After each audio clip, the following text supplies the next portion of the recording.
ડાંગમાં પોલીસ મહાનિરીક્ષકનો વાર્ષિક ઇન્સ્પેક્શન લોકદરબારમાં જનતાની મોટી હાજરી. ખોવાયેલા મોબાઈલ કરાયા પરત. ડાંગ જિલ્લાના પ્રજાજનોના હિતાર્થે તારીખ 11/11/2025ના રોજ ડાંગ જિલ્લા પોલીસ દ્વારા પોલીસ મુખ્ય મથક આહવા ખાતે લોકદરબારનું આયોજન કરવામાં આવ્યું હતું.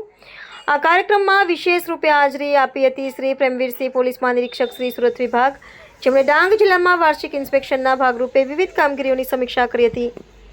આ લોકદરબારમાં ડાંગ જિલ્લાના નાગરિકો મોટી સંખ્યામાં જોડાયા હતા. કાર્યક્રમ દરમિયાન પોલીસે જિલ્લાના ખોવાયેલા મોબાઈલ ફોન ટ્રેસ કરી તેમના વાસ્તવિક માલિકોને પરત સોંપ્યા, જેનાથી લોકોમાં પોલીસ પ્રત્યેનો વિશ્વાસ વધુ મજબૂત બન્યો.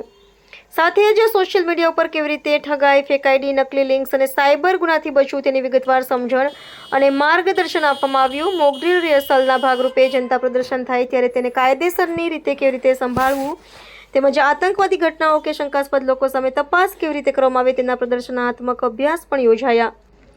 કાર્યક્રમમાં ડાંગ જિલ્લા પોલીસના અધિકારીઓ, જવાનો તેમજ સ્થાનિક નાગરિકો, પ્રતિનિધિઓ અને યુવાનોની વિશાળ સંખ્યા હાજર રહી. આજરોજ ડાંગ જિલ્લાનું વાર્ષિક ઇન્સ્પેક્શન છે.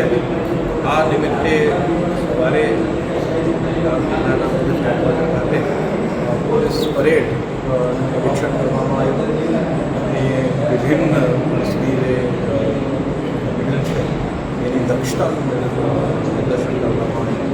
અને ડાંગ પોલીસ શરૂઆતથી પોતાની સારી પરેડ માટે જાણીતી છે. એ જ રીતે તમામ અધિકારીઓને ખૂબ સરસ પ્રદર્શન કર્યું. એ ઉપરાંત તેરા દુષ્કો અર્પણ કાર્યક્રમનું આયોજન કરવામાં આવ્યું અને જિલ્લાના આગેવાનો સાથે ખૂબ સંવાદનો કાર્યક્રમ કરવામાં આવ્યો છે. તેરા દુષ્કો અર્પણ કાર્યક્રમમાં આજે 17 મોબાઈલ, જે 2 લાખ કિંમત વધારે કિંમતના મોબાઈલો છે, એ 17 જેટલા લાભાર્થીઓને પરત કરવામાં આવેલા છે. અને અત્યાર સુધી ડાંગ જિલ્લા દ્વારા 201 જે તે સ્વામીઓને આપવામાં આવેલા છે, જેની કિંમત 32 લાખથી વધારે થાય છે.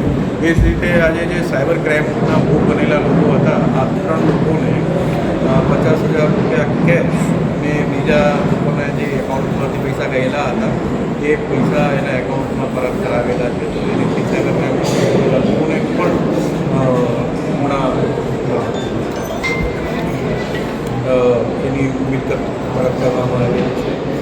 એ ઉપરાંત ડાંગ પોલીસ દ્વારા હમણાં જે બહુ સરસ કામગીરી કરવામાં આવેલી, આપને ખ્યાલ હશે કે 2023માં ડાંગ જિલ્લાની એક યુવતી ગુમ થઈ ગઈ હતી અને એનું કંઈ પતો મળતો ન હતો.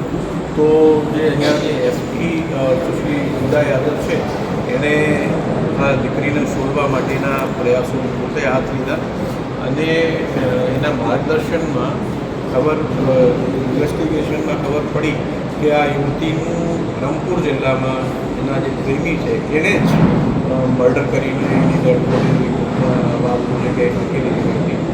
તો આ લોકોએ ડાંગ પોલીસ દ્વારા 2 વર્ષ જૂના ગુમ થયાના જે કેસ હતા, આમાં મહેનતથી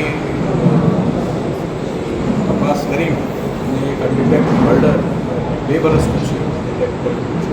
તો આ બહુ ઉત્કૃષ્ટ કામગીરી છે જે બધી ટીમને પાઠવી છે.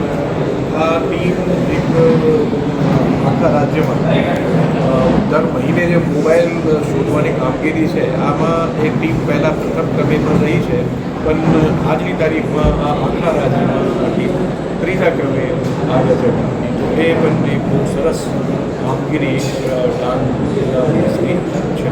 તો કુલ મળીને ડાંગ જિલ્લા પોલીસ પ્રવાસીઓને સુવિધાઓ આપવાની વાત, સુરક્ષા આપવાની વાત, અથવા સાયબર ક્રાઇમમાં જે લોકો ભોગ બનેલા છે એને ન્યાય અપાવવાની વાત, અથવા જે ગુમ થયેલા બાળકો હોય, યુવતીઓ હોય એને શોધવાની કામગીરી, દરેક કામગીરીમાં બહુ ઉમદા તરીકે